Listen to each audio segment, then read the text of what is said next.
Hey everybody, my name is Never, and I make the worst WoW videos on YouTube. There's a question that gets asked about every 15 minutes on every forum that has anything to do with World of Warcraft, and I wanted to answer that question sort of once and for all. And that question is, I just started playing the game again. What's different? And whether you stopped playing in vanilla or Cataclysm or at any point around, I'm just going to kind of go through a brief overview of what changed along the way so that you can be sort of caught up. Now, for your individual class changes and how to spec your class and all the rotation stuff and whatnot, just go to icyveins.com, icy-veins.com. I'll put a link in the description. It's a really good place to start for how to really do anything from boss fights to how to spec and gear your character up. Some people don't think it's the best thing ever, but you know what? It's actually pretty good information, and it's a wonderful place to start. A whole lot better than trying to guess it yourself. So let's just get started. If you played in vanilla, you know that World of Warcraft is a game that you can play. Beyond that, a lot of stuff is different, but the real core feel of the game is very similar. You still go the direction you're going when you jump, and you can turn and it won't change your direction, so that's kind of cool. But let's start off. So the first expansion that happened was Burning Crusade, and that introduced a place called Outland. Now, Outland is the place the orcs came from through the Dark Portal. And the Draenor, though they didn't originally come through the Dark Portal or from Outland, and essentially, the Draenor flew a spaceship to Azeroth, which is where we all live. See, there's more. I'll get to that. And it also added Blood Elves, and those are everywhere. Look, there's one right there. Blood Elves. They're a horde character. They're a horde race for people that kind of wish they were playing Alliance because they're really pretty and stuff. And then there's the Draenei, which are space goats, and nobody can really pronounce their name unless you hear it spoken. So here it is, Draenei, not Draenei, not Draenei. It's Draenei. There you go. Nice and easy. Also, Burning Crusade added flying mounts, so we can all fly now. Hooray! But don't get too excited, because a lot of people were actually kind of trying to get rid of them now, because they make it so that, oh, look at all that content down there. I'll just fly over it and never actually take a look. And it lost a lot of what made vanilla WoW really engaging and feel like a big open world. So there's a lot of opinions out there. Alright, another thing it added is arenas, which is basically where you get a team of 2 versus 2 or 3 versus 3 or 5 versus 5 people, and you go PvP against each other. And that's kind of fun because it's PvP for people that want PvP to be fair, except for maybe the skill and the gear difference thing. So there's that. There's also jewel crafting. Jewel crafting makes gems that can go into sockets and give you stats. They also added sockets, which is there so that you've got somewhere to put the jewel crafting gems. Okay, so after Burning Crusade, we went to Northrend in an expansion called Wrath of the Lich King, and it's all frozen up there. Northrend is a pretty cool place. Oh, get it? Because it's cold and it's also neat and stuff, and I don't get it. Anyway, so I like Northrend. It's beautiful. One of my some of my favorite places in the whole game are up here. They also added Death Knights, which is paladins, dark paladins that can't heal. That's not a Death Knight. There are no Death Knights nearby me, otherwise I'd show you one. But yeah, there's no Death Knights here. Anyway, Death Knights are a hero class, so they start out at level 55. I don't know why that's the level they do, but they start out that way. So if you need to make a bank alt, a Death Knight's a really good idea to make the bank alt out of. They also added these things called glyphs. Glyphs are kind of like talents, but they're not talents. But I don't know why. They also added a profession called inscription, which makes the glyphs. And, inscription's still around because we still need the glyphs. And the glyphs are still around because we still need something for inscription to do. These could just become talents someday. I don't really see why they need to be glyphs. So that's pretty much Wrath of the Lich King, except there was also the Lich King, and you fought him, and some stuff happened. If you want more about the story, go to Noble's YouTube channel, which I'll also put in the description, because he tells you way more about lore than I know and could ever say. So then, it came to the Cataclysm. You'll notice, if you remember Orgrimmar, that Orgrimmar looks really different, and that's because it got blown up. And Stormwind kind of got all wrecked and stuff. And that's part of the Cataclysm. You see there's this big dragon called Deathwing, and that's not him. That is not him. He looks kind of like that, though, but he's all, like, way more metal and stuff. And I mean metal as in he's, like, metal! And it's also like he's got metal plates on him, because I don't know why. That's what was happening down in Grim Batol. Anyway, so he breaks out of Grim Batol and kind of wrecks the whole land. For example, if we go look at the Barrens, it's like the Northern Barrens and the Southern Barrens now, because it's all wrecked and stuff. And so that changed a lot of the whole land. And so now there's names of places that just don't make a whole lot of sense. Like if we go to Desolus, oh look, it's got green on it now, because it's all like flourishing and crap, so it's not really that desolate. I don't know. Anyway, there's also new places, like, oh, remember this place? Yeah, you couldn't go there before, but now it's like, Hyjal right there. Hooray. So invisible walls have been torn down all over the place. They also added a couple new races. Let's see if we can find one. That is not a new one. That's a blood elf. Yep, you can tell. Hey look, it's a goblin. Goblin are a race for the Horde. It's for people that are on the Horde side that kind of secretly wanted to be gnomes, or like maybe an ugly Yoda or something. So that's what goblins are for. And on the Alliance side, they added the Worgen. The Worgen come from this place that you couldn't get to before, but you can now because it's called Gilneas, and they're Worgen, which are for furries. They're basically humans that turn into a furry when they feel like it. And so there's that. They're like werewolves or something. There's also a lot of new combinations of classes and specs. For example, undead can be hunters now, and humans can be hunters now, and night elves can be mages, and dwarves can be mages, and orcs can be mages, but people don't really do that much. It's mostly just a lot more hunters. And also Taurens can be paladins, so that whole holy cow joke is just going to stick around forever.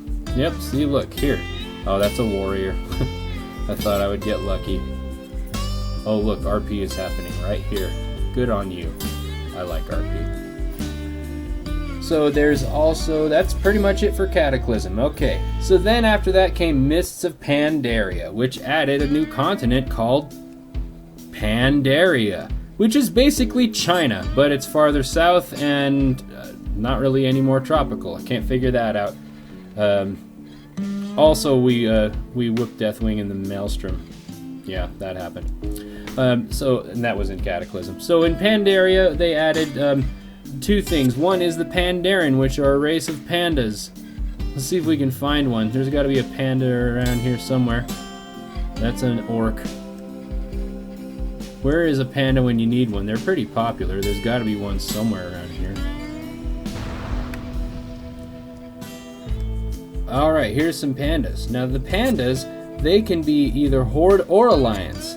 So that whole thing about we can't allow people to race change to different factions or whatever, or change their character to a different faction and keep the same race because it would get confusing in PvP. Well, that's out the window now.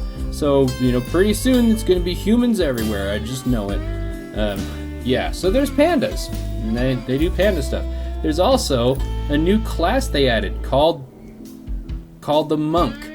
And that's not a monkey, which I think would honestly be a little more cool, but the Monk is basically like a paladin version of Mr. Miyagi. They do this. That's how they fight. They punch stuff. Just like you'd expect. And it's like all that Karate Kid stuff you always liked when you were a kid. That's what monks are about. They can heal and DPS and tank.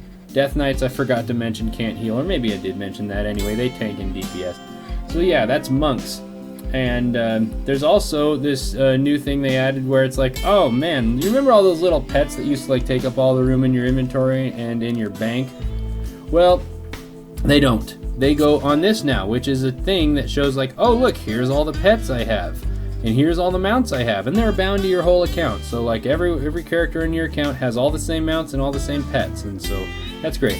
Also, the pets can fight each other. It's kind of like an illegal cockfighting ring, and you can train your pets up. It's Pokemons, okay, it's really Pokemons. I've never played Pokemons, but everybody I know that has played Pokemons says that this is just like Pokemons. So there you go, Pokemons. There's also new talents. They changed it so that you don't have to like do that anymore. In Cataclysm, they made it so that you choose your specialization, and it gives you all the abilities for that specialization without cluttering everything up with other abilities you don't need. Plus, they changed talents. There they are.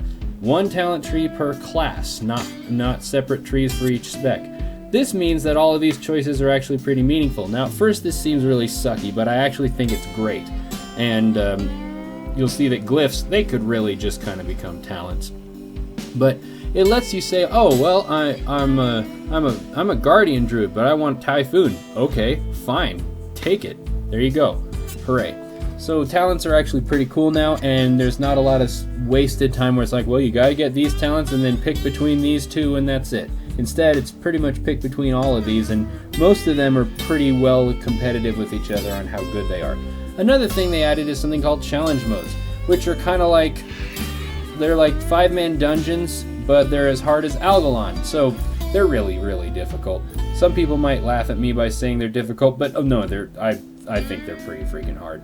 And that's great, because it's super challenging. Also, there was an orc named Garrosh Hellscream who came back from Outland and became the new war chief and turned into a super jerk, and then we kicked him out of the horde and he ran away to Draenor, which is what we're going to talk about next, because the next place is Draenor.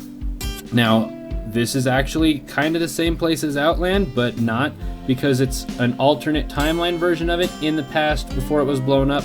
Super confusing. There's other lore videos that explain what it is, but essentially it's, oh look, it's Draenor. And so Garrosh runs away to here. And so we go to try and get rid of that. And there's some new stuff that came with that.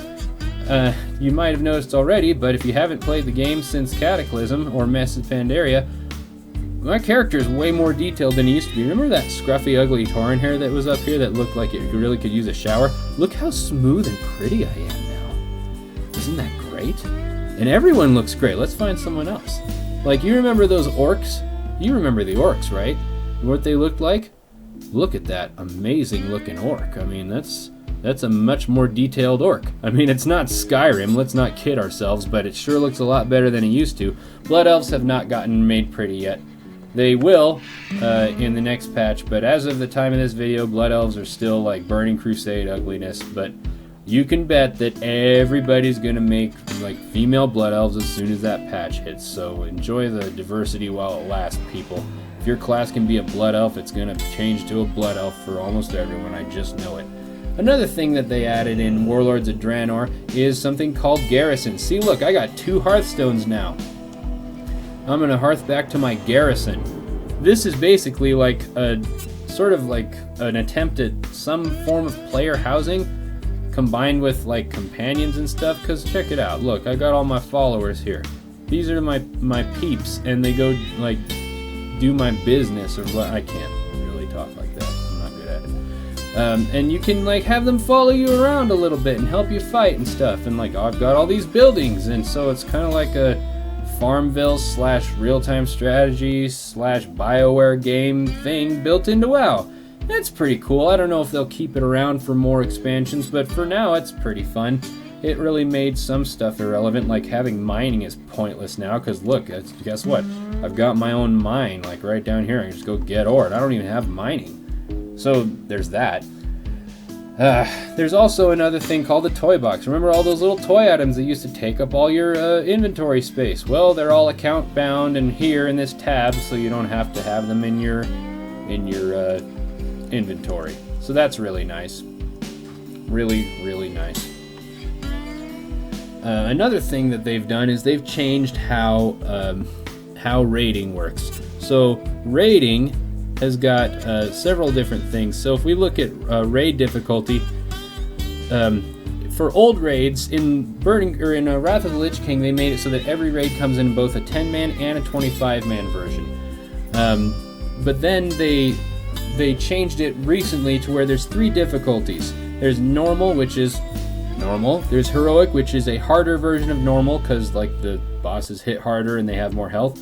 Then there's mythic, which is not only is it tuned higher where the bosses hit harder and have more health, but they also have new mechanics, so it's like really difficult. Now mythic is 20 players, just locked in. You gotta have 20 people or you're gonna have a bad time. Really difficult stuff. Heroic and normal both scale from 10 to 30 players, so you've got a lot of versatility that you can do, and it's really nice actually, because if like It's not like it was before where, oh no, we're a 10-man raiding guild, but we've got 12 people that want to raid. I guess 2 people have to sit. Now they can just come along and things scale up very nicely to match them. That's gotten a lot better, and raids are actually probably the funnest they've ever been. There's another thing that they added called the Raid Finder, which is where you can just queue up for a real Mickey Mouse Care Bear version of the raid that doesn't even drop real raid gear. It drops like slightly better than dungeon gear. And you go through, and it's just face roll. I mean, you can like solo tank all the fights, and you can like have just a few healers, and it scales up so that everybody can see the content, but they don't get the same rewards. Not even close. If you want the real serious rewards, then the Raid Finder, also called LFR, which stands for Looking for Raid, LFR is not the way to really get good stuff, but if you just want to see the content and maybe get a little bit of slightly better gear on the way, it's great for people that aren't really interested in full-blown raiding. They also added a group thing where you can find groups for pretty much anything you want. You can make a group for anything you want, and this works across realms. So your buddy, as long as they're the same faction, your buddy who's over on a totally different server, you can add them to your friends list based on their actual account, and you can group up and it'll transfer you to each other's servers temporarily, and you can do all kinds of cool stuff with that. So that's another really neat feature that they've added. That's most of what they've brought back into the game. If you're just coming back, I hope that gives you a little bit of a rundown of what's new and what sort of stuff to look for. I know there's a lot to cover here, and it doesn't cover many of the small details, but it's a decent starting place to get you going. If you've just come back, welcome back to the game. It's in one of the best states it's ever been, and I'm really optimistic for the future. Blizzard's devoting a lot more resources to World of Warcraft because they want it to continue on and succeed, and there's been some really, really fun stuff happening. A couple other things to keep an eye out for is something called the Dark Moon Fair, which is it's something that comes every few weeks, and it's a carnival that you can go and spend a lot of time in, have a lot of fun with. There's also holiday events that happen pretty regularly. There's usually about one a month, and there's a lot to do with those. I know in vanilla there weren't very many of them, so if you've been living under a rock or just not playing WoW for a long time, those will be pretty new and amazing to you. So there's all of those. Oh, one more thing that I forgot to talk about in the middle of it. There was a new profession added called archaeology, which is where you do a really tedious thing by digging up stuff to find things.